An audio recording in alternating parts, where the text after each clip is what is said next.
My name is Bill Haley for Haley 2024, the Movement's Government Reform Ideas. This video is going to be on stop voting and start selecting for representation for government. So I want to go to representative agencies where you select your representative agencies. Get rid of the current election system we currently have. There'll be a little bit of elections voting within your representative agency to see what representative you want to send up to the main representative body, to the Congress, to the House delegates, to the state legislature, to the city councils, and the like. But we want to stop the current type of voting, and we want to go to a selection so people can be represented. Let's go through this, and we'll try to go through it quite rapidly to get all the points in I want to make. There's a lot more points than I can get to, but I'm going to try to get to the main points. A representative agency that matches how you want to be represented. So there are a dozen agencies, about a dozen. All you have to do is get with 5% of your fellow Americans, fellow members of citizens of your state, or fellow citizens of your locality. So you can be Democrat, Republican, Socialist, Libertarian, several versions of Libertarian, Reform Party, Constitution Party, culturally conservative, physically conservative, a lot of different type of varieties of liberals out there, of leftists out there. There's a lot of varieties of political thought out there. You first select your representative agency, that one you agree with most. Your representative agency has a voting power the same as its percentage of overall members or members compared to overall citizens. So if one representative agency has 7%, another one has 12%, well, one sends up representatives with 12% of the power, another one with 7% of the power. You have to be above 5%. You have to be below 15% or 20% is my suggestion, between 5 and 20. Therefore, you cannot have any representative agency with too much power. But certainly, if you have 30% of the people with similar powers, you can get two of them with 15% each.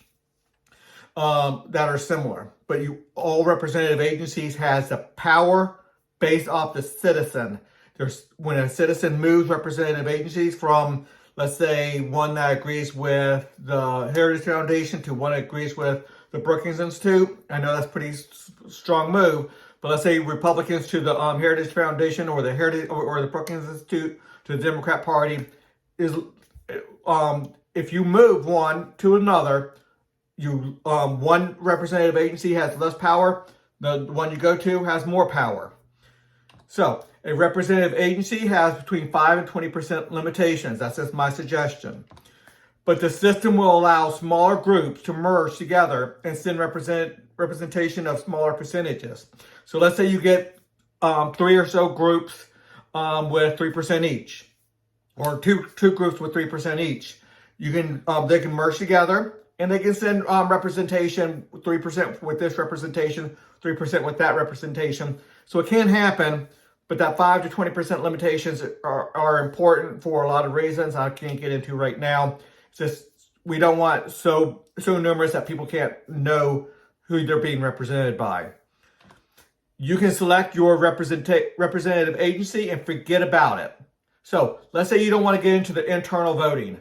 You can just whatever one you want to agree with most, you get into it and allow them to take care of it. You might check back with them on occasion and just make sure they're about where you want them to be. Then you just forget about it. You don't have to be the nitty gritty of it. Meaning no more voting or anything. They just wield your voting strength. So you can keep an eye on them as much as you want to or as little as you want to. But you pick, hey, I really love the Heritage Foundation, or I really love the Brookings Institute. You just give them your power. You give the Republican power, the Democrat power, the Libertarian power, Libertarian representative agency your power, and you forget about it. Let them take care of the nitty gritty. But if you really want to be involved, you can. That's what I basically said there. Of course, you may enter into your internal politics of your agency, only your agency, your internal one, voting for your agency's leadership or representatives. So if I pick the Brookings Institute and somebody else picks the Heritage Foundation, I don't have any representative vote within theirs. They don't have any representative vote within mine. Membership picks their representatives. So they finally tune them, is what I'm trying to say. Or the best. Okay, you can advocate for you can advocate to further define your agency in a manner you desire. So let's say you have the Heritage Foundation and you really like how they're doing a lot of things, but you really want to do that one little change, push them a little bit more in that direction. You can do that. You can push, at least. You can see if you can get it through the representative agencies, get that into the party platform, if you will. And then the representative agencies better match your party platform, because that's who sent them. So representative agencies, while they don't technically have the official power to say you have the representatives to represent the party platform, they better do it, or otherwise you're going to get kicked out and get replaced. So you go there with that representative agency's platform. Now, obviously, there's wheeling and dealing. There's trade-offs that you have to compromise on to get a little bit of something. You make a good case for why you're doing a trade-off, and your representative agency and the people that it represents, they understand or not understand, and then see if you get voted back in. Any citizen has the right to switch representative agencies at the citizen's will. So you can switch at any time. So if you are anti-war, but your representative agency is pro-war at the time, you can switch before the major vote for declaring war or something. To reflect your will, because a representative agency should respect your will, your interests, your desires. There will be a strict rules on who is a citizen and counted as a citizen needing representation.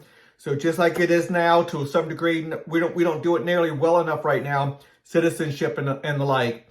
Too many people are allowed to live here without being citizens, and they're just kind of in the gray zone. Probably maybe as much as 10% of the people are not even known by the government in any significant real way. Anyway, that's controlled by the sector board, which is a monopolized government. All representative agencies sends people up. Well, the representatives declare who can be a citizen, who cannot be a citizen, immigration laws, and the like.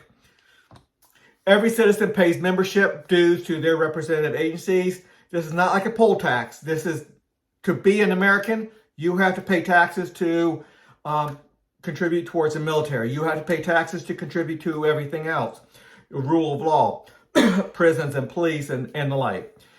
Making it more costly to pad the books with made-up illegal voters. So it's going to be harder to get the dead to vote, the illegal immigrants to vote, or people that are not in reality real, but just padding the books.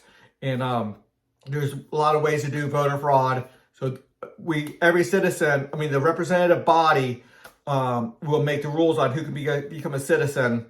And but one of the big counters to padding the books, doing illegal action, doing fraud, is to make people pay dues. And we're going to do a head tax for a percentage of government expenses. Not the vast percentage of it, but a head tax. So people are going to be paying thousands of dollars to the government. Right now it's about $80,000 a household. That's a lot of money are being paid by people in taxes, city, state, and local. Local, state, and federal. Between all three, about $9 trillion are being spent by government per year of all three branches of government. And that adds up. It's only 100 million households, maybe 110 million households. So it's about $80,000 per household.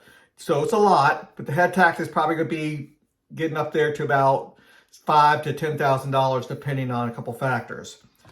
Everyone must be represented. Consideration has been given to the fact that people that normally don't vote would vote in high percentages for a party calling for more government. So I totally understand that. There's other reforms within Haley 2024, the movement, I'll get to at the very end, but this is not about that. But yeah, I have considered greatly that people who normally don't vote are going, and if you force them to vote, like this one forces everybody to vote, it will force them to vote, and they might vote for higher government. But with that citizen head tax, and a couple other factors, a lot of different factors I have within Haley 2024, the movement, competitive governance, and the like, that will be mitigated significantly. So we're not going to get bigger government. Well, people who want it, they can, but we're going into a different realm right now. Let's keep on going. This is just one of many reforms within Haley 2024. We have comparative government, like I was just talking about. We split governmental power into 30 sectors with separate selections. So no one person, no one politician can be in the controlling the police and charity, the commander-in-chief, or the military. That's a different story there. We do split up some powers within the military and the commander-in-chief and the like. Environmental control or the roads. We split all government power into 30 sectors. So that's going to be on a different video. It's all on my website. But there's more to it than this.